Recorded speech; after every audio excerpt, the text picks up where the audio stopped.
আমরা এখন আলোচনা করব যে আমেরিকার গণতন্ত্র, আমেরিকান ওষুধটা কি আর ব্রিটিশ আমলাতন্ত্রটা কি। আমলাতন্ত্র জিনিসটা আমরা বুঝি না, প্রথম কথা। তবে একটা জিনিস আমরা বুঝি যে বাংলাদেশে আমলাতন্ত্র বাংলাদেশকে কুরে কুরে খাচ্ছে, এই প্রতিদিন আমলাতন্ত্র আমলাতন্ত্র আমলাতন্ত্রের ভিতরে। আমলাতন্ত্র কি জিনিস এইটা বুঝতে গেলে ব্রিটিশরা, ব্রিটিশ আমলাতন্ত্র আমরা বলি, ব্রিটিশ আমলাতন্ত্র আসলে কি জিনিস, এই জিনিসটা কিন্তু কলকাতায় সবচেয়ে বেশি, পাঞ্জাবে অতটা বেশি নেই। জিনিসটা আমাদের বুঝতে হবে যে একজন সোলজার কি ভালোবাসে, সে ভালোবাসে দেশপ্রেম, ঠিক আছে? কিন্তু একজন আমলা কি ভালোবাসে, সে ভালোবাসে কিছুগুলো অ্যালগোরিদম, রোবোটিক কিছু কাজ। এটা কি বলে আমলাতন্ত্র। যেমন মাছি মারা কেরানি, আমরা একটা কথা শুনি যে একটা মাছি মরেছিল, কপি করতে দিয়েছে, ওই মাছি মেরে আবার ওই জায়গাটা লাগাই দিয়েছে, মানে ওটাও কপি, মানে তার বুদ্ধি কাজ করতেছে না, মানে বুদ্ধি দরকার নাই, তার রোবোটিক হওয়া দরকার। আমলাতান্ত্রিকতা, ঘুষ, সুদ, দুর্নীতি, এই খুন খারাপি, এগুলো অনেক কিছুর জন্য দায়ী আমলাতন্ত্র। তো এই থ্রি ইডিয়টস মুভি বা এই ইসে আমরা ওই আমলাতন্ত্রগুলো দেখতে পাই। সবচেয়ে বেশি আমলাতন্ত্র দেখিয়েছে ওই লাগের রাও মুন্না ভাই। তো এই এখানে আমলাতন্ত্রের প্রতীক হলো গিয়া যে লাগের রাও মুন্না ভাই বা মুন্না ভাই এমবিবিএসের যে ডিনটা ছিল, ডিনটা হলো গিয়া এই যে বোমান ইরানি, ইনি হলেন গিয়া আমলাতন্ত্রের প্রতীক। আর আমলাতন্ত্রকে ভেঙে দিচ্ছে কে? এটা হলো গিয়ে সঞ্জয় দত্ত বা আমির খান। তাহলে দুটো কিন্তু একই রকম মুভি, মুন্না ভাই এমবিবিএস আর থ্রি ইডিয়টস, দুটোই কিন্তু একটা মেডিকেল ইনস্টিটিউশন, একটা engineering, ICE, imperial college of engineering. তো এইটা থ্রি ইডিয়টসেও কিন্তু সেই আমলাতান্ত্রিকতার প্রতীকটাকে, আমলাতন্ত্রের প্রতীক হলো গিয়া বোমান ইরানি, যিনি হলেন গিয়া ওখানকার এই আইসিইর যিনি প্রিন্সিপাল, আর যিনি ইসের যে ইম্পেরিয়াল কলেজ অফ ইঞ্জিনিয়ারিং আর যে ইসের ডিন, মেডিকেল কলেজের যে ডিন, তিনি কিন্তু হলে গিয়া এই ইসের নাম কি বলে, উনিও আমলাতন্ত্রের প্রতীক, উনিও বোমান ইরানি। তো বোমান ইরানি এক জায়গায় টাকলা, আরেক জায়গায় প্রচুর ঝুপুস চুল, কিন্তু দুইটার ছবির মধ্যে প্রায় 2003 থেকে 2009, প্রায় 6 বছরের ডিফারেন্স। একটা হলো গিয়া লাগের হামুন্না ভাই, এটাও খুব বিখ্যাত কাল্ট ক্লাসিক, এটা সঞ্জয় দত্ত অভিনয় করেছেন। আর থ্রি ইডিয়টস হলো গিয়া তার 6 বছর পরে 2009 এটা হয়েছে, এটা হলো গিয়া থ্রি ইডিয়টস, এটা আমির খান অভিনয় করেছে। তো এই দুই জায়গায় আমলাতন্ত্র জিনিসটা বুঝতে গেলে আমাদের বুঝতে হবে এই নাম কি বলে, ব্রিটিশরা কীভাবে দেশটা চালাইতো। ব্রিটিশরা চালাইতো দিয়া, আর নাম কি বলে, ব্রিটিশরা চালাইতো আহ, আমলা দিয়ে। এটা হলো পাঞ্জাবি, বাঙালি আমলা আর পাঞ্জাবি সোলজার। তো আমলাকে হিন্দি আলাদা বলে মুলাজিম। তাহলে বিএমজি গ্রুপ আর পিএইচজি গ্রুপ, পিএইচজি পাঞ্জাবি সোলজার গ্রুপ আর বাঙালি মুলাজিম গ্রুপ, এই দুইটা গ্রুপকে যদি আমরা বুঝতে পারি তাহলে এখন আমরা আমলাতন্ত্রকে অনেকখানি বুঝে ফেলবো। তো এই আমলাতন্ত্রকে বোঝার জন্য আমাদের কয়েকটা কাজ করতে হবে। আমলাতন্ত্র হলো গিয়া আপনার আমলাতন্ত্রের বিরুদ্ধে, মানে যেমন ব্রিটিশদের বিরুদ্ধে আমেরিকা কিন্তু প্রায় 6 বছর যুদ্ধ করেছে। হ্যাঁ, এই 76 থেকে প্রায় 81-82 সাল পর্যন্ত তারা যুদ্ধ করেছে, 82 সাল পর্যন্ত যুদ্ধ করেছে। তাহলে 76 সালকে তাদের স্বাধীনতার বছর ধরা হয়। তাহলে এই, আর জর্জ ওয়াশিংটন ছিলেন একজন সৈনিক, এবং তিনি মানে এখানে একটা জিনিস হচ্ছিল কি, যে এই ব্রিটেন থেকে যাওয়া বা ফ্রান্স থেকে বা আয়ারল্যান্ড থেকে বা জার্মানি থেকে যাওয়া প্রোটেস্ট্যান্টরা, মেনলি বেসিক্যালি প্রোটেস্ট্যান্ট যারা ওইখানে প্রচণ্ড ব্রেইনি, প্রচণ্ড ব্রেইনকে যোগ দিত, বা জোর দিত, তারা ওখানে যে ধর্মীয় স্বাধীনতার জন্য বেসিক্যালি, আর অর্থনৈতিক স্বাধীনতা, রাজনৈতিক স্বাধীনতা, সব কিছুর জন্য আমেরিকাতে তারা একজোট হয়, স্বাধীন হয়। কিন্তু দেখা যায় যে যে ইংল্যান্ড, ইউরোপে সবচেয়ে বেশি ডেমোক্রেসি যেখানে, তারা কিন্তু আমেরিকায় প্রচণ্ডভাবে আমলাতন্ত্র চালু করেছে। সেখানে তারা এই ধর্মীয় স্বাধীনতা পাচ্ছে না, অর্থনৈতিক স্বাধীনতা পাচ্ছে না, ট্যাক্সের স্বাধীনতা পাচ্ছে না, বিচার বিভাগের স্বাধীনতা পাচ্ছে না, এবং সবচেয়ে বেশি যে অন্যায়টা করছে সেটা হলো যে ইংল্যান্ডের ক্ষমতাহীন যে রাজা, তিনি আমেরিকার উপর সবচেয়ে বেশি অত্যাচার করছে। তাহলে এই রাজাকে সাংবিধানিক রাজা পোস্টার আমেরিকা রাখেন। তাহলে এইখানে তারা প্রথমেই তারা মানে ওরা, বললাম তো, ইউরোপের শ্রেষ্ঠ মেধাগুলো, শ্রেষ্ঠ প্রোটেস্ট্যান্ট যাত্রা, যেমন দুইটা বিশ্বযুদ্ধ হয়েছে ইংল্যান্ড এবং জার্মানির মধ্যে যুদ্ধ। তো এই ইংল্যান্ডও কিন্তু প্রোটেস্ট্যান্ট, জার্মানিও প্রোটেস্ট্যান্ট। জার্মানি নামটা আসছে জার্ম থেকে, জিনিসটা বুঝতে হবে যে গোটা ইউরোপের মাদার কান্ট্রি বলা হয় জার্মানিকে। তো জার্মানরাই কিন্তু ব্রিটেনের বাপদাদা, অ্যাংলো সাকসন। তারপরে ফ্র্যাঙ্কিশ, যারা ফ্রান্সের বাপদাদা, এই ফ্র্যাঙ্কিশরা কিন্তু জার্মানি থেকে আসছে। স্পেন বা পর্তুগালের যে যে জার্ম বা বীজ, সেটা আসছে জার্মানি থেকে, তাদেরকে বলা হয়তো ভিসিগত। অস্ট্রিয়ার যারা এই জার্মানি থেকে গেছে তাদের নাম অস্ট্রোগথ। তাহলে এই যে এই গাথিক জার্মগুলা, এই বীজগুলা গোটা এবং এই দেশগুলো থেকেই কিন্তু এই আমেরিকাতে গেছে এবং আমেরিকাতে তারা গণতন্ত্র কায়েম করেছে। তাহলে এই জিনিসটা আমাদের বোঝা লাগবে যে আমেরিকায় যে আমরা গণতন্ত্র কায়েম করছি সেই গণতন্ত্রটা কী ধরনের গণতন্ত্র, এই জিনিসটা আমাদের বোঝা লাগবে। তাহলে এই আমেরিকার গণতন্ত্রটা হলো গিয়া ব্রিটিশ আমলাতন্ত্রের বিরুদ্ধে একটা ওষুধ হিসাবে কাজ করেছে। তাহলে এই ওষুধটাকে আমরা বলতেছি আমলাতন্ত্রের বিরুদ্ধে। তার আমলা কী জিনিস, এই জিনিসটা বুঝতে গেলে আমাদের এটা একটা কিন্তু আমলা হয়ে যেতে পারে, নাম কি একটা দেশের রাজা, ইংল্যান্ডের যিনি রাজা তিনি কিন্তু আমলা হয়ে যেতে পারেন। তো এই যে ভারতে প্রায় দেখবেন সাংবিধানিক নাকি প্রেসিডেন্সিয়াল শাসন, এটাও কিন্তু একটা আমলাতন্ত্রের বহিঃপ্রকাশ, কিন্তু আমেরিকাতে এই প্রেসিডেন্ট শাসন আপনি দেখবেন না।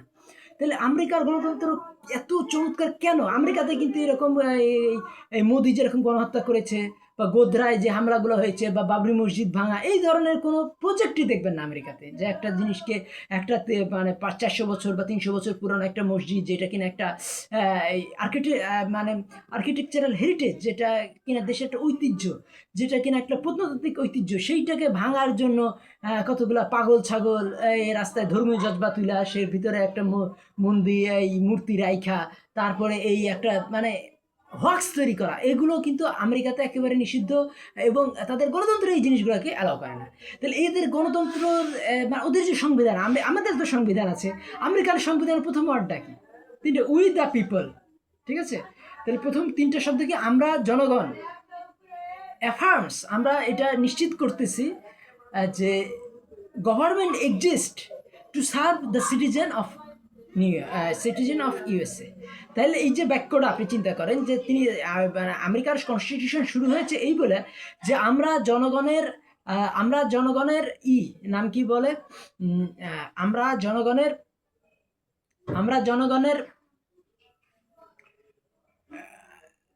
আমরা জনগণ এইটা স্বীকৃতি দিচ্ছি যে আমরা এই আমেরিকার গভর্নমেন্ট এক্সিস্ট করে তার নাগরিকদের সেবা করার জন্য। তাহলে এই যে আমেরিকার গভর্নমেন্টের এক্সিস্ট করারই কোনো অনুমতি নাই যদি না সে জনগণের সেবক হয়। তাহলে এই জনগণ, তাহলে আমাদের এই যে এই কথাগুলো যদি আমাদের সংবিধানে থাকতো, তাহলে কি আমাদের কোনো মহিলা যারা এটিএনও বা এই ম্যাজিস্ট্রেট বা যারাই আছে তারা কি বলতে পারতো আমাদেরকে স্যার না বললে পরে এই নাম কি বলে তুমি সেবা পাবা না, বা তাকে জরিমানা করে দিচ্ছে? তাহলে আমাদের সংবিধানেই তো জনগণের সেই এইটা স্বীকৃতি দেওয়া হয়নি। আমাদের আমলাদের গুরুত্ব দেওয়া হয়েছে, যারা এই যুগ্ম সচিব, ডিসি বা সচিব বা এই যারা ক্লার্ক বিভিন্ন, তারা নিজেদের সরকারি চাকরির পিয়নদেরকেও ভারতে এরকম বলা হয় যে এরকম ডাক্তার ইঞ্জিনিয়ার গেছে এদের কোনো বেল নেই, তো একটা গভর্নমেন্ট অফিসের পিয়ন, সরকারি চাকরির পিয়ন, তো বলছে আপনি তারিফ, বলে কি যে মানে আপনার প্রশংসা শুনতে চাই, আপনি কে? তো বলছে যে করেন, আমার প্রশংসা করেন। তার মানে কি একজন পিয়ন, যেহেতু সে একজন সরকারি যন্ত্রের একজন লোয়েস্ট একটা কর্মচারী, সেও নিজেকে মানে বিয়ের বাজারে ডাক্তার, ইঞ্জিনিয়ার বা যারা বড় বড় আবিষ্কারক তাদের থেকে নিজেকে বেশি গুরুত্ব মনে করছে। এটাই তো আমলাতন্ত্রের বহিঃপ্রকাশ। তো এই আমলাতন্ত্র ভারতে প্রচণ্ডভাবেই আছে, পৃথিবীর বৃহত্তম গণতন্ত্র, এটা গণতন্ত্র বলা যায়ও না, কিন্তু আমেরিকা হলো পৃথিবীর শ্রেষ্ঠতম গণতন্ত্র। আমেরিকার যে শ্রেষ্ঠতম গণতন্ত্রে ওই ব্রিটিশ আমলাতন্ত্রের বিরুদ্ধে বিষগুলো আছে, সেই বিষগুলো কীভাবে আছে সেইটা নিয়ে আলোচনা করার জন্যই সেই ব্রিটিশ আমলাতন্ত্রকে ধ্বংস করে দিয়েছে। তাহলে এই জিনিসটা বুঝতে হবে যে আমলাদের মধ্যে শ্রেষ্ঠ আমলা কারা। এই যে বাংলাদেশের মন্ত্রী, ভারতের মন্ত্রী, এরা দেখবেন যে প্রতিটা মুভি ওদের কিন্তু জনগণের মধ্যে বা আল্লামা ইকবাল বা মির্জা গালিবের মধ্যে কিন্তু সেই আমলাতন্ত্রের বিরুদ্ধে সেই আছে, চেতনাটা আছে, জোশ আছে। যেমন ভারতের 3টা মুভি আপনারা দেখতেই পারেন, একটা হলো গিয়া জোশিলা, একটা জোশিলে, আর একটা হলো জোশ। তাহলে এই ইমোশনগুলোকে তারা কিভাবে পজিটিভলি চিন্তা ভাবনা করছে যে জোশিলা, জোশ এবং জোশিলা অভিনয় করেছে দেবানন্দ, আর জোশিলে অভিনয় করেছে দুই নায়ক, এখানে হলো গিয়া এই অনিল কাপুর এবং আরেকজন হলো গিয়া অনিল কাপুর এবং সানি দেওল, আর জোশটা করেছে শাহরুখ খান। তো এই যে জোশিলা, জোশ এবং জোশিলে, এই যে মুভিগুলো, এইখানে কিন্তু জোশিলেতে একটা গান আছে, পর্বত মঞ্জিলো কি রাহো মে কো পর্বত আয়ে তোরতে, জঙ্গলো কো জিতে দরিয়াও কাও রুখ মোরতে। তাহলে কী হবে যে যদি আমার লক্ষ্যের পথে যদি কোনো জঙ্গল পড়ে, সেই জঙ্গলকে বিজয় করে নেব, যদি নদী পড়ে সেই নদীর মুখটা আমি ঘুরিয়ে দেবো এবং পাহাড় শেষে চূর্ণ বিচূর্ণ করে দেবো। আল্লামা ইকবালের তো একটা কথাই আছে যে যে নাম কি বলে এই রাস্তায় যদি পড়ে, নাম কি বলে যে গাজী, হ্যাঁ, এ পুরস্কার বান্দে, হ্যাঁ, যে কি করে এই গাজী যারা বিজয়ী সৈনিক, যারা রহস্যময় পুরুষরা বান্দে, হ্যাঁ, রহস্যময় যারা সেবক, তারা কি করছে? আল্লামা ইকবাল লাইন আছে যে ইয়ে গাজী ইয়ে পুরুষার বান্দে, এই নাম কি বলে, উম,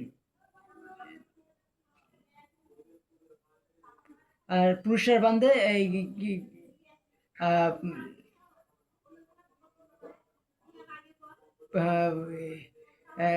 इसके इसकी इसकी কাহি ইসকি না কি হচ্ছে কোসার চুর, হ্যাঁ, তার কি হচ্ছে যে এদের ইসে মানে ইয়ে নাম কি বলে, कभी इसकी ফান্দে মে জিব্রিল হুর, কবি इसकी ইসে কৌসার চুর। তার মানে কি যে এই এরা এদের কাছে মুসলমানদের কাছে জিব্রাইল খোদার বাণীও চলে আসে, আর এই স্বর্গের হুরিও তাদেরকে ইস্তেকবাল করে, সম্মান করে, আর কি করে তারা পাহাড়কেও চূর্ণচার করে দেয়। তাহলে এই জিনিসগুলো আমাদের বুঝতে হবে যে এই আল্লামা ইকবাল কিন্তু বারবারই ওই এই নাম কি বলে নদী দিকপথ পরিবর্তন, हाँ, दो नीम इनके ठोकर से शहरा दरिया सिमट कर पहाड़ इनके है बसराई, ये गाजी ये तेरे পুরুষার বান্ধে দো নিম ইনকে ঠেকার সে শেহরা দরিয়া। তাহলে এই গাজীদের লাঠির চোটে কি হচ্ছে, নদী হলো গিয়া দুই টুকরো হয়ে যাচ্ছে, এই এই মরুভূমি দুই টুকরো হয়ে যাচ্ছে, আর দনি মিনকে ঠোকর সে শেহরা দরিয়া সিমটকার পাহাড় ইনকে হায় বাসেরাই। তাহলে এর এর এর কি হচ্ছে, এর সাহসের কাছে এই পাহাড় একেবারে গুঁড়া হয়ে যাচ্ছে, সীমাটকার পাহাড় ইনকি হাইবাসে রাই। তাহলে এই রাই মানে শস্য দানা হয়ে যাচ্ছে। তাহলে এই যে ছোটো ছোটো শস্য দানা হয়ে যাচ্ছে কি এই গাজীর সাহসের কাছে। তো এই জিনিসগুলো আল্লামা ইকবাল প্রচণ্ডভাবেই আমেরিকান কনস্টিটিউশন, আমেরিকান যে আমেরিকার আধ্যাত্মিক পিতা র্যালফ ওয়াল্ডো এমারসনের বইগুলো পড়েছেন, এবং হেনরি লুইস থরু এদের মানে এই নিউ থট মুভমেন্টের সাথে আল্লামা ইকবাল প্রচণ্ডভাবেই পরিচিত ছিলেন। তো এই যে আল্লামা ইকবালই কিন্তু উত্তর ভারত, দক্ষিণ ভারতের লিডার পোয়েট, তারা কিন্তু যতখানি মির্জা গালিব বলেছেন ততখানি কিন্তু আল্লামা ইকবালকে গুরুত্ব দেয় উত্তর ভারত দক্ষিণ ভারত হয়ে, তার ফলে তাদের মুভিগুলো এত সুন্দর সুন্দর মুভি তারা বানাতে পারে, জোশিলা বানাতে পারে, জোশিলে বানাতে পারে, আবার নাম কি বলে এই জোশ মুভি বানাতে পারে শাহরুখ খান যেটা করেছে। তাহলে এই জিনিসগুলো আমাদের বুঝতে হবে যে আমাদের সেই জোশটা আমাদের মধ্যে আনতে হবে, যে এই সেই জোশটা কি, এবং আমেরিকান যে কনস্টিটিউশন সেটা নিয়ে যদি আমরা আলোচনা করি তাহলে বুঝতে পারি যে তারেক রহমান যে উপদেষ্টা দেখে নিয়ে দিয়েছে সেটা কিন্তু অনেক সুন্দর কাজ হয়েছে। কারণ এই আমেরিকান যে ডেমোক্রেসিতে এই মন্ত্রীদেরকে তারা মন্ত্রী বলেই না, তারা কি বলে, তারা বলে সেক্রেটারি। এই নিয়ে একটা বই আপনারা পড়তে পারেন, বইটার নাম হলো গিয়া আমেরিকান ডেমো, এই যে কনস্টিটিউশনের ফাদার ছিলেন জন অ্যাডামস, তারপর আরেকজন হলেন গিয়া বেঞ্জামিন ফ্র্যাঙ্কলিন এবং থমাস পেইনে। এই তিনজন কিন্তু প্রচণ্ডভাবেই এই আমেরিকার গণতন্ত্রটাকে এবং আমেরিকান গণতন্ত্র যে ইসের বিষ হিসাবে আসছে এই আমলাতান্ত্রিকতার, সে প্রধান কারণ হলো গিয়া এখানে এই প্রধান বিচারপতি তিনি কিন্তু তার বয়স এজ লিমিট নেই, মৃত্যু পর্যন্ত তিনি আজীবন বিচারপতি। তাহলে একটা জিনিস আমাদের বুঝতে হবে যে এই আমেরিকার কিন্তু এই বিচারপতিরা কিন্তু হাইকোর্টের সুপ্রিম কোর্টের যে 9 জন বা 7 জন বিচারপতি আছে তারা কিন্তু কখনোই কোনো আমলা না, তারা হলেন গিয়া এই নাম কি বলে তার পার্সোনালিটি, তার টেকনিক্যালিটি না। তাহলে এই আমলার বিরুদ্ধে বিষ হিসাবে আসছে কে, এই আমেরিকা পার্সোনালিটিকে দাঁড় করিয়েছে। তাহলে এই জিনিসটা আমাদের বুঝতে হবে যে এই আমলাদের থেকে পার্সোনালিটি, আমলাদের থেকে টেকনিক্যালিটি, আর যারা হলো গিয়া স্টেটসম্যান, আমলা ভার্সাস স্টেটসম্যান রাষ্ট্রনায়ক, তাদের থেকে পার্সোনালিটি। তাহলে এই জিনিসটা আমাদের বুঝতে হবে। শেখ মুজিব কিন্তু অনেক ক্ষেত্রে তার পার্সোনালিটি ছিল না, তার টেকনিক্যালিটি ছিল, তিনি এই জন্য বাকশাল করেছেন, সমস্ত দলগুলোকে নিষিদ্ধ করেছিলেন। কিন্তু আমেরিকাতে মানে পার্টিগুলোকে নিষিদ্ধ করা যাবে না, এই জিনিসটা ফ্রিডম অফ স্পিচ প্রচণ্ডভাবেই আমেরিকাতে আছে। এবং আমেরিকার যে শ্রেষ্ঠ গণতন্ত্র সেখানে কিন্তু যারা এই দুইটা জিনিসের স্বাধীনতা আছে, বিচার বিভাগের স্বাধীনতা আর হলো গিয়ে কংগ্রেসের স্বাধীনতা। এই কংগ্রেস কি করছে, কংগ্রেস কিন্তু প্রেসিডেন্টকে বাইরে দিতে পারে। তো এই যে একটা বইয়ের কথা আমরা বলবো, আপনারা যদি পড়ে ফেলেন, কংগ্রেশনাল গভর্নমেন্ট, বইটার নাম উড্রো উইলসন, তিনি প্রচণ্ড পণ্ডিত মানুষ ছিলেন। তিনি এই প্রিন্সটন, যেখানে আইনস্টাইন পরবর্তীতে করছেন এই পড়াইতেন, সেই প্রিন্সটনে কিন্তু তিনি প্রিন্সটনের প্রেসিডেন্ট ছিলেন এই উড্রো উইলসন। তো এই উড্রো উইলসনের ওই বইটা আপনারা পড়ে দেখতে পারেন, খুব চমৎকার একটা বই। তিনি কিন্তু ওই বইটাতে আমেরিকার গণতন্ত্রকে একটু খারাপ বলেছেন ইংল্যান্ডের গণতন্ত্র থেকে, কিন্তু ওই বইটা থেকে আমি বুঝতে পেরেছি যে আমেরিকার গণতন্ত্র হাজার গুণ উত্তম ইংল্যান্ডের গণতন্ত্র থেকে। কারণ ইংল্যান্ডের গণতন্ত্রে রাজার কাছ থেকে আমেরিকানরা ন্যায় বিচার পায়নি, কোর্টের কাছ থেকে তারা ন্যায় বিচার পায়নি, এবং তারা এই আমেরিকান এই ইংল্যান্ডের পার্লামেন্টের কাছ থেকে আমেরিকান লোকেরা ন্যায় বিচার পায়নি। তো ওই জন্য তারা এই গণতন্ত্রকে কি করেছে, জবাবদিহিতামূলক করেছে। তাহলে এই জন্য এই পিনাকি ভট্টাচার্য একটা রিসেন্টলি ভিডিও করেছেন, যে সেই ভিডিওটা থেকে আমি মনে করি যে তিনি যে সমালোচনা করেছেন সেটা থেকে তারেক রহমান ভালোই কাজ করেছেন, কারণ তারেক রহমান এই উপদেষ্টাদের নিয়োগ দিয়েছেন এবং এবং আমাদের এই সংবিধানটাকে পরিবর্তন, সংবিধানের ভুল আছে যে সংবিধানে আমরা যে 10% টেকনোক্র্যাটে, আমরা 100% টেকনোক্র্যাট মন্ত্রী নিয়োগ করা উচিত এবং তাদের নাম মন্ত্রীই থাকা উচিত না, তাদের নাম থাকা উচিত। তাহলে কিন্তু আমরা সিংঘাম মুভির কথাও তিনি বলেছেন, সিংঘাম মুভির এই অতটা মানে ডেঞ্জারাস ডিয়ারিং সৎ পুলিশ অফিসার দরকার হবে না, তার থেকে যেটা বাস্তবিক যে পুলিশ অফিসার সেগুলো দিয়েও কিন্তু আমরা এই মন্ত্রীদের দৌরত্বটা কমাতে পারবো। কারণ মন্ত্রীদের আমেরিকায় মন্ত্রী বলা হয় সচিব বা সেক্রেটারি বা ক্লার্ক। তাহলে সচিব, সেক্রেটারি, ক্লার্ক এরা কি করে? এরা হলো গিয়া এই কংগ্রেশনাল কমিটির আন্ডারে থাকে, কমিটি তাদেরকে প্রতি মুহূর্তে জবাবদিহিতা করতে বাধ্য। তো কাজেই শ্রদ্ধা দিয়ে কাজ হয় না, এটা আমেরিকা ভালো করে বুঝেছে। এবং এই সুপ্রিম কোর্টের যে প্রধান বিচারপতি তার কাজ কি? জবাবদিহিতা আদায় করা। কংগ্রেসের এই সংবিধানের গ্যারান্টর তিনি, তাহলে তাকে তারা পাওয়ার দিয়েছেন। আর আমেরিকার যে প্রেসিডেন্ট তাকে দিয়ে করেছেন 4 বছর, আর যে আমেরিকার যে সুপ্রিম কোর্টের প্রধান বিচারপতি তাকে আজীবন প্রধান বিচারপতি। তার মানে কি এখানে কংগ্রেসের পাওয়ার বেশি আর এই সুপ্রিম কোর্টের প্রধান বিচারপতির পাওয়ার বেশি। প্রেসিডেন্টকেও কিন্তু বলতে হয় I will see in the court, যে আমি তোমার সাথে কোর্টে দেখা করবো, কারণ তিনিও কিন্তু সুপ্রিম কোর্টের আন্ডারে, তিনি কিন্তু এই কংগ্রেসের আন্ডারে। এই জিনিসটা আমাদের বুঝতে হবে যে আমাদের এই জবাবদিহিতা জিনিসটাকে বাড়াতে হবে, যেখানে প্রতিটা মন্ত্রী আমাদের পার্লামেন্টের আন্ডারে থাকবে, পার্লামেন্ট তাদেরকে আমাদের পার্লামেন্টের উত্তর নাম কি বলে করতে হবে, সিনেট বানাইতে হবে। এবং এই আমেরিকার যে সিনেট নাই, অনেকে বলে মানে সিনেট ওই শুধু বিভিন্ন প্রভিন্সগুলোকে সাথে সমন্বয় করার জন্য সিনেট, এটা কিন্তু সত্য না। কারণ আমেরিকার প্রতিটা প্রভিন্সেও কিন্তু একটা রিপ্রেজেন্টেটিভ হাউস অফ রিপ্রেজেন্টেটিভ আছে আর একটা সিনেট আছে। তাহলে 50টা বা 52টা প্রভিন্সে 52টা সিনেট আবার আলাদা আছে। কাজেই তারা ভালো করেই জানে যে জনগণের প্রতিনিধি মূর্খ হইতে পারে, জনগণের প্রতিনিধি যেমন ফুলন দেবীর মতো লোক এটা লোয়ার হাউসের হইতে পারে, কিন্তু সিনেটে ফুলন দেবী কোনোদিন আসতে পারবে না, কারণ সিনেটটা মানে ফুলন দেবী তো পড়াশোনা ছিল না। তো এই জিনিসটা বুঝতে হবে যে মিনিমাম কিছু পড়াশোনা করে ডিবেট করতে পারে। তাহলে এই জিনিসটা বুঝতে হবে যে পার্লামেন্টের যারা মেম্বার তারা কি মধু খাইতে যায় না, তারা হলো দেশের শ্রেষ্ঠ সন্তান। এই পার্লামেন্টের মেম্বার যারা কংগ্রেসের মেম্বার, আমেরিকান কংগ্রেসের দুইটা পার্ট, একটা হাউস অফ রিপ্রেজেন্টেটিভ আর একটা সিনেট, এদের প্রধান কাজ হলো গিয়ে জবাবদিহিতা নিশ্চিত করা। এই মন্ত্রী যারা নাম সেক্রেটারি তাদেরকে বসায়া তাদেরকে মানে হালুয়া টাইট করে দেওয়া, যে তুমি এই কেন এখানে এত টাকা খরচ করলা, কেন এখানে এত টাকা খরচ করলা, কেন এখানে তুমি অন্যায় করলা। তাহলে কি হবে? এখানে দুর্নীতির চিন্তাও করতে পারে না। আমাদের ব্যাংকগুলো যে ফাঁকা হয়ে যাচ্ছে এই মন্ত্রীদের দুর্নীতির কারণেই, কিন্তু আমেরিকায় কোনো মন্ত্রী দুর্নীতির চিন্তাই করতে পারে না। একবারই অ্যালবার্ট ফল চিন্তা করেছিল, তা নিয়ে হলিউড মুভি আছে, আপনারা দেখতে পারেন, খুব চমৎকার মুভি। তো এই অ্যালবার্ট ফলের মন্ত্রিসভার জন্য কিন্তু অ্যালবার্ট ফল যে দুর্নীতি করেছিল টিপট ডেম কেলেঙ্কারি, হ্যাঁ, তো এই মানে অ্যালবার্ট ফলের যে দুর্নীতির কারণে তারপরে এই প্রেসিডেন্ট হার্ডিংস না যেন যাই হোক ওই প্রেসিডেন্টকে কিন্তু পদত্যাগ করতে হয়। তো এই জিনিসটা আমাদের বুঝতে হবে যে এই তারপরে আর কেউ সাহসই পায়নি। তো এই জিনিসটা আমাদের বুঝতে হবে সেই দুর্নীতিটা অত বড় ছিল না যে একটা গভর্নমেন্ট পতন হয়ে যাবে। জাস্ট তিনি একটা তেলের করেছিলেন যে এক বন্ধুকে, যে তিনি এটা করেননি, ওটা অর্থনৈতিক কেলেঙ্কারি, কিন্তু এটা কোনো মানে এর ফলে যে খুব বড় কেউ মারা গেছে, কোনো মানে 100 জন আমেরিকান মারা গেছে এ ধরনের কিছু না, কিছু অর্থনৈতিক কেলেঙ্কারি হয়েছিল, কিন্তু সেটাই আমেরিকার জন্য অনেক বড়। তাহলে এই আমেরিকার এই মন্ত্রীরা দুর্নীতি সাহস পায় না কেন? কারণ তাদের সাহস দেওয়া হয় না। সাহসটা রেখেছে কোথায়? সাহসটা রেখেছে আমেরিকা সুপ্রিম কোর্টের প্রধান বিচারপতির কাছে, সুপ্রিম কোর্টের যে 9 জন এই বিচারপতি আছে তাদের কাছে, এবং যারা কংগ্রেসের মেম্বার, যারা হাউস অফ রিপ্রেজেন্টেটিভ এবং সিনেটের মেম্বার, তাদের কাছে সাহসটা জমা রাখা আছে। তাহলে এই জিনিসটা আমাদের বুঝতে হবে যে প্রথম এটার বিরুদ্ধে বলেছিলেন কি উড্রো উইলসন, এর ফলে কিন্তু উড্রো উইলসন লাফাইতে যুদ্ধে গেছিলেন, এরপরে কিন্তু উড্রো উইলসন দেখছে তার হাতে কোনো ক্ষমতা নাই। ঠিক আছে, আমরা এরপরে কিন্তু দেখা গেল যে আর এই ব্রিটেন এবং ফ্রান্স যাদেরকে 17 লাখ সৈন্য দিয়া যে হারা যুদ্ধটা জিতিয়ে দিল, তারা কিন্তু আমেরিকার কোনো কথাই শুনছিল না। আর আমেরিকার জনগণ ও প্রেসিডেন্টের কথা শুনছিল না। আমেরিকার জনগণ চাচ্ছে শান্তিতে থাকতে। তো এই জিনিসটা আমাদের বুঝতে হবে যে আমেরিকার জনগণ এই জন্য পরবর্তীতে কংগ্রেস কিন্তু আমেরিকার প্রেসিডেন্টের হাত পা বেঁধে দিল আইন পাশ করে, যে হিটলার কি উত্থান আরও বেড়ে গেল, যে ও ইউরোপ মরিয়া যাক, এরাম কি বলে ইংল্যান্ড দখল হয়ে যাক, ফ্রান্স দখল হয়ে যাক, তারপরেও কিন্তু হিটলারের বিরুদ্ধে বা অন্য কোনো যুদ্ধে আমেরিকা জড়াবে না। তাহলে এই যে ব্রিটেনের ফ্রান্সের যে লাফালাফি এগুলোকে বন্ধ করে দিল কি আমেরিকার কংগ্রেস।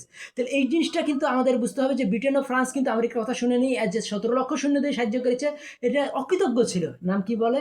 কিন্তু পরবর্তীতে জাপান কিন্তু যেটা বারবারই আমেরিকা বলছিল জাপানকে আমরা কন্ট্রোল করতে পারবো না, ইংল্যান্ড তুমি ভারতকে ছেড়ে দাও না, জাপান চায়না দখল করে নেবে। এটাই কিন্তু আলটিমেটলি হয়েছে দ্বিতীয় বিশ্বযুদ্ধে। জাপান চায়না আক্রমণ করেছে, ফিলিপাইন দখল করে নিয়েছে, দখল করে নিয়েছে, নাম কি বলে এই মালয়েশিয়া দখল করেছে, তারপরে এই নাম কি বলে বার্মা দখল করেছে, এবং বা এই ভারতের এই মণিপুর, নাগাল্যান্ড এসব জায়গাও সৈন্য পাঠিয়েছিল ভারত। জাপান। তাহলে এই জাপান যে একটা বিশ্বযুদ্ধের দিকে যাচ্ছে, এটা তো আমেরিকা অনেক আগেই বুঝতে পেরেছে। তো এই জিনিসটা বুঝতে হবে যে এই আমেরিকার কথাকে তারা গুরুত্ব দিল না। পরে আমেরিকা কিন্তু অ্যাটম বোমা ফেললো জাপানে, কিন্তু যেই যে অ্যাটমগুলো ফেলার দরকার ছিল ইংল্যান্ডে, যেহেতু তারা এই ফ্যাসাদের জ্বর মূলকে ব্রিটিশরা কিন্তু জানতো যে জাপান বা জার্মানির যে সোসাইটি বা তাদের যে এই দর্শন, এটা ব্রিটিশ দর্শনের থেকে সুপ্রিয়র। তাহলে একটা দর্শনের যদি সুপ্রিয়র না থাকে, সুপ্রিয়রিটি আসে জার্মানি, তাহলে তো জার্মানি ইংল্যান্ডকে দখল করে নিবে, ফ্রান্সকে দখল করে নিবে, কলগুলোকে দখল করে নেবে। তো এই বিপদের মধ্যে আমেরিকা নিজে ফেলে দিয়েছিল, যাতে ওরা শিখে। পরে আমেরিকা কিন্তু জাপান যখন অ্যাটাক করলো, আমেরিকা যুদ্ধে নামলো, এবং তার 2 বছরের মধ্যে এই ভারত পাকিস্তান যে সবচেয়ে জুয়েল ইন দ্য ক্রাউন যেটাকে বলা হয়, যে এই তাজে বা এই মুকুটের মধ্যে যে রত্নটা ছিল ভারত, প্রধান কলোনি, সেটাই ছেড়ে দিতে বাধ্য হলো ইংল্যান্ড। তাহলে জিনিসটা আমাদের বুঝতে হবে যে আমাদের কিন্তু ওই আমেরিকার ডেমোক্রেসিটা কী ধরনের। আমেরিকার আমাদের মানে বেশ কয়েকজন, মানে আমাদের যে হুমায়ুন আহমেদ বা জাফর ইকবাল, এরা কিন্তু 6 বছর বা 18 বছর আমেরিকায় ছিল, কিন্তু আমেরিকার যে মেইন রাইটার যারা, র্যালফ ওয়াল্ডো এমারসন নিয়ে তাদের একটা কথাও পাবেন না। যারা আমেরিকা, র্যালফ ওয়াল্ডো এমারসনকে লিঙ্কনের গুরু, যিনি বলেছিলেন সাদা আর কালোরা সমান, কোন মানুষ কোনো মানুষের দাস হবে না। তাহলে এই যে র্যালফ ওয়াল্ডো এমারসন বা এই নাম কি বলে বুকার টি ওয়াশিংটন, এদের যে বইগুলো আপ ফ্রম স্লেভারি, এগুলো বই নিয়ে কোথাও কোনো আলোচনা দেখবেন না। কাজেই আমাদের এই আপ ফ্রম স্লেভারি বই বা র্যালফ ওয়াল্ডো এমারসনের যে এই প্রবন্ধগুলো, নাম কি বলে সেলফ রিলায়েন্স, পোয়েট, ওভারসল, বড় মন। আমেরিকার এত বড় মন কীভাবে হলো যে আমেরিকার এত পাওয়ার, কিন্তু আমেরিকা তো এই ফিলিপাইন দেশটাকেও ছেড়ে দিল, ছোট্ট একটা দেশ, কিন্তু জাপানকে তারা শূন্য রেখেছে, কারণ জাপান কিন্তু একটা আগ্রাসী রাষ্ট্র হয়ে গেছিল। তো আগ্রাসী রাষ্ট্র হয়েছিল কিন্তু এই সেই যা ব্রিটেন এবং ফ্রান্সের যে শিয়ালের বুদ্ধির কারণে। তো এবং এরা কিন্তু আজও অনেকখানি এই মানে মিশরকে দখল করে নিতে চায়। যখন সুয়েজ খাল জাতীয়করণ করলো, তো ব্রিটেন ও ফ্রান্স কিন্তু ইসরায়েলের পক্ষে যে ওই মিশর আক্রমণ করতে চায়। তো আমেরিকা তখন বললো যে না, তোমরা যদি এগুলো করো, তোমাদের টাকা পয়সা সব আমি আত্মসাৎ করে নেব, তোমাদের টাকা পয়সা যেগুলো গচ্ছিত আছে আমার কাছে ইংল্যান্ড ও ফ্রান্সে। তাহলে এই জিনিসটা বুঝতে হবে যে আমেরিকা কিন্তু ইসরায়েলকে প্রোটেকশন দিলেও কিন্তু তারা কিন্তু চায় না যে মিশরকে আবার এই ব্রিটেন দখল করে নিক বা ফ্রান্স দখল করে নিক। তাহলে এই জিনিসটা আমাদের বুঝতে হবে যে এই আমলাতান্ত্রিকতার সাথে কলোনিয়ালিজম জড়িত, আমলাতান্ত্রিকের সাথে জমিদারতন্ত্র জড়িত, আমলাতন্ত্রের সঙ্গে এই ব্রিটেনের রাজা জড়িত। তাহলে এই জিনিসটা আমাদের বুঝতে হবে যে কিন্তু আমলাতন্ত্রের বিরোধী কি কোথা থেকে কেন, সেটা হলো গিয়ে যে আমেরিকায় প্রধান বিচারপতি আজীবন এবং তার সর্বময় ক্ষমতা, এবং আরেকজনের ক্ষমতা হলো যে ওদের হাউস অফ রিপ্রেজেন্টেটিভের যে মেম্বার এবং যারা সিনেটের মেম্বার। তাহলে আমাদের কী করতে হবে, যে আমরা যদি আমলাতান্ত্রিকতাকে ধ্বংস করতে চাই, তাহলে আমাদেরকেও এই উপদেষ্টা বা সেক্রেটারি নাম দেওয়া এই বিচারপতি মানে মন্ত্রী নিয়োগ দিতে হবে, এবং তাদেরকে জবাবদিহি করতে বাধ্য হবে কংগ্রেস, আমাদের যে পার্লামেন্টের কমিটি দ্বারা, সিনেটের কমিটি দ্বারা, এবং 2 কক্ষ বিশিষ্ট সংসদ হতে হবে। এবং এখানে আরেকটা জিনিস থাকতে হবে, সেটা হলো যে আমাদের বিচারপতি যেমন খায়রুল হক কিন্তু তত সরকার বাতিল করেছিল। তো খায়রুল হক কী করেছিল, খায়রুল হক রিটায়ার করার পরে তাকে আবার আইন কমিশন, তো এই রিটায়ার ব্যাপারেই রাখতে হবে না, তাকে সুপ্রিম ক্ষমতা দিতে হবে। তাকে কী করতে হবে, যে এই যারা বিচারপতি হবে সুপ্রিম কোর্টের, তাকে কী করতে হবে, কি তাকে আজীবন বিচারক আমেরিকার মতোই করতে হবে। তাহলে কি আমেরিকান বিষের কারণে কিন্তু আমেরিকায় কোনো হিটলার জন্মাতে পারেনি, আমেরিকায় কোনো এই নাম কি হাসিনা জন্মাতে পারেনি, আমেরিকায় কোনো পুটিন জন্মাতে পারেনি, কারণ আমেরিকার যে ক্ষমতার যে কেন্দ্রগুলো, যে প্রেসিডেন্ট বা মন্ত্রী, তাদেরকে বাইন্ধে দিয়েছে কাদের হাতে, এই বিচার বিভাগের হাতে, এবং ইসের হাতে, এই নাম কি বলে এই আইনসভার হাতে, বা আইনসভার 2টা ভাগ আছে তাদের, সেটা হলো সিনেট আর এটা হাউস অফ রিপ্রেজেন্টেটিভ বা কংগ্রেস, 2টা মিলিয়ে বলা কংগ্রেস। এই কংগ্রেসের হাতে আমেরিকার প্রেসিডেন্ট দায়বদ্ধ এবং বিচার বিভাগের কাছে দায়বদ্ধ। তো এরা কি আসলে, এরা আসলে তো এই আইনসভার সদস্য যারা, তাদের কাজ আইন করা। তাহলে এই আইন কাজে এবং শাসন বিভাগের তারা ডিবেটর, তারা বিতার্কিক, তারা কি করবে, যারা শাসন কাজে আছে তাদের জবাবদিহিতা নির্ণয় করবে। তো এই জিনিসটাই দরকার। এই জিনিসটার ফলেই কিন্তু আমেরিকার মানে এই উড্রোলসন ওই বড় বই পড়ে কিন্তু তারা কেউ মানে আইনসভার ক্ষমতা কমাইতে চেষ্টা করেনি, কিন্তু আইনসভার ক্ষমতা জবাবদিহি করার ক্ষমতা, এই নিজের ডাইরেক্ট এক্সিকিউটিভ ক্ষমতা না, এটা বুঝতে হবে। আইনসভার কাজ হলো আইন পাশ করা, এবং কংগ্রেসনাল কমিটির মাধ্যমে, কমিটির যে চেয়ারম্যান হবে, সে সিনেটের হোক আর প্রতিনিধি পরিষদের হোক, তারা কি করবে, এই আমেরিকার যারা মন্ত্রী বা সেক্রেটারি, মন্ত্রী তো বলে না, সেক্রেটারি, তাদের হাত পা বাঁধা এই কংগ্রেসের কাছে, আর কংগ্রেস কি করবে, তাদের জবাবদিহিতা নির্ণয় করবে। তাহলে একটা কি হচ্ছে, যে সমস্ত নির্বাহী বিভাগের আদেশ কি দিচ্ছে সেক্রেটারি, কিন্তু তাকে নিয়ন্ত্রণ করছে কে, এই আমাদের পার্লামেন্ট, বা ওদের ভাষায় যেটাকে বলছে যে এই নাম কি বলে হাউস অফ রিপ্রেজেন্টেটিভ বা এই নাম কি বলে সিনেট। তা আমাদের সিনেট তো এখনও ভোট হয়নি। আশা করছি যে যেহেতু জনগণ সংস্কারের পক্ষে বলেছে, সিনেটে ভোট হবে এবং সিনেটে সেই রকম জ্ঞানী জ্ঞানী লোক থাকবে যারা কিনা জার্মান দর্শন, ব্রিটিশ দর্শন, র্যালফ ওয়াল্ডো এমারসন, তারপরে এই নিটশে, ফিক্টে, শোপেনহাওয়ার, তারপরে এই কান্ট, গেটে, হেগেল, হবস, লক, রুশো এগুলোও পড়া থাকবে, যাদের শেক্সপিয়ার পড়া থাকবে। তাহলে কি হবে, প্রিন্সের লেখক ম্যাকিভেলি পড়া থাকবে। তারপরে মানে কিভাবে কিভাবে একটা দেশ স্বৈরাচারী হয়ে যায়, ইটালি কেন এই মুসোলিনি জন্ম হলো, এই ম্যাকিভেলি কী প্রভাব ছিল, এই জিনিসগুলো নিয়ে তার পড়া থাকবে। এবং পৃথিবীর শ্রেষ্ঠ গণতন্ত্র যে আমেরিকা, তাদের গণতন্ত্র যে এই বিচার বিভাগ এবং আইনসভা কী করে মন্ত্রীকে তারা বাইরে ফেলেছে, তাদেরকে মন্ত্রীকে জবাবদিহিতা করতে বাধ্য করছে, এই জিনিসগুলো আমরা আমেরিকার গণতন্ত্র থেকে শিখতে পারি। তখন কি হবে, এই বাংলাদেশেও কি হবে যে আমরা যে উপদেষ্টাগুলো তারা কিন্তু সংসদের কাছে জবাবদিহি করতে বাধ্য। আর শপথটা কিন্তু বিষয় না, এই জিনিসটা বুঝতে হবে যে এই শপথটা, কারণ আমেরিকান ক্ষেত্রে রাজার তো শপথ থাকে, ঠিক না? কিন্তু রাজা কিন্তু আমেরিকার প্রতি, ইংল্যান্ডের রাজা কিন্তু আমেরিকার প্রতি প্রচুর অন্যায় করেছে, কিন্তু তারা জবাবদিহিতায় বিশ্বাস করে। তো এই জবাবদিহিতা কী করছে, আমেরিকার প্রেসিডেন্টে তারা যে সবচেয়ে ক্ষমতাবান, তার জবাবদিহিতাও সবচেয়ে বেশি। সে সুপ্রিম কোর্টের কাছে জবাবদিহি করতে বাধ্য, কংগ্রেসের কাছে জবাবদিহি করতে বাধ্য, হাউস অফ রিপ্রেজেন্টেটিভের কাছে জবাবদিহি করতে বাধ্য, এবং সিনেটের কাছে জবাবদিহি করতে বাধ্য, এবং ইসের কাছে এই যে নাম কি বলে আমেরিকার মন্ত্রীরা, তাদের সম্মান নাই, তাদের নাম হলো গিয়ে সেক্রেটারি, এবং সে কিন্তু ওই সিনেটের কাছে জবাবদিহি করতে বাধ্য, হাউস অফ রিপ্রেজেন্টেটিভের কাছে জবাবদিহি করতে বাধ্য, কোর্টের কাছে জবাবদিহি করতে বাধ্য। তাহলে জবাবদিহিতাটা আমাদের কাছে নিশ্চিত করতে হবে আমেরিকার মতোই। তাহলে কী হবে, আমেরিকান বিষ দিয়া, আমেরিকা যেমন হাসিনার উৎপত্তিকে রোধ করতে পেরেছিল, আমরাও ভবিষ্যতে কোনো বাংলাদেশ স্বৈরাচার ভবিষ্যতে যেন জুলাইয়ের মতো রক্ত দেওয়া না লাগে, 2000 মানুষ অন্ধ না হয়ে যায় লাগে, 2000 মানুষের জান দেওয়া, 2000 ছাত্রকে জান দেওয়া না লাগে, 2000 ছাত্রকর্মীদের যে জান দেওয়া লাগছে, তাদের প্রাণ চলে গেছে যুদ্ধে। এইটা যদি আমরা প্রতিরোধ করতে চাই, তাহলে কী করতে হবে, জবাবদিহিতা নিশ্চিত করতে হবে। এবং মন্ত্রীদেরকে আমাদের উপদেষ্টা নাম দিতে হবে, মন্ত্রীদের নির্বাচিত হওয়ার দরকার নাই, কিন্তু তার ক্ষমতাটা কমাতে হবে। তাকে কী করতে হবে, সিনেট এবং প্রতিনিধি পরিষদ বা পার্লামেন্টের আন্ডারে তাকে নিয়ে আসতে হবে, সে যেন প্রতি মুহূর্তে জবাবদিহিতার আন্ডারে থাকে। তো একটা দেখা যাচ্ছে, একটা খুব ভালো কলেজের ছাত্ররা প্রথম দিন টিচার কার্ড দেয়নি, দেখেছে প্রথম দিন তারা সব ভালো ছাত্র, কিন্তু তারা দু একজন দু একজন দেখার চেষ্টা করছে শেষের দিকে, কিন্তু পরের দিন দেখা যায় সবাই তাহলে কি দেখাদেখি করছে। তাহলে কী করতে হবে, যে যত ভালো কলেজ হোক, যতই ভালো লোক হোক, তাকে কিন্তু জবাবদিহিতা নিশ্চিত করতে হবে। সেটা ইংল্যান্ডের রাজা হোক, তাও কিন্তু সে আমেরিকার প্রতি অত্যাচার করেছিল। কাজেই আমেরিকার প্রেসিডেন্টকে যেমন জবাবদিহিতার আন্ডারে নিয়ে আসছে, বাংলাদেশেও যে ক্ষমতার কেন্দ্রগুলোকে জবাবদিহিতার আন্ডারে নিতে হবে, এবং তাদের 5 বছর না 4 বছর পর পর ভোট করতে হবে, তাহলে অনেক ভালো। এবং 2 বছর পর পর সিনেটের 1/3 যদি আমরা নির্বাচন করতে পারি, তাহলে কি হবে, যে এই ওখানেই কিন্তু মেজর হয়ে যাবে যে নাম কি বলে জনগণ আপনার এই রুলিং পার্টিকে সমর্থন করছে কিনা।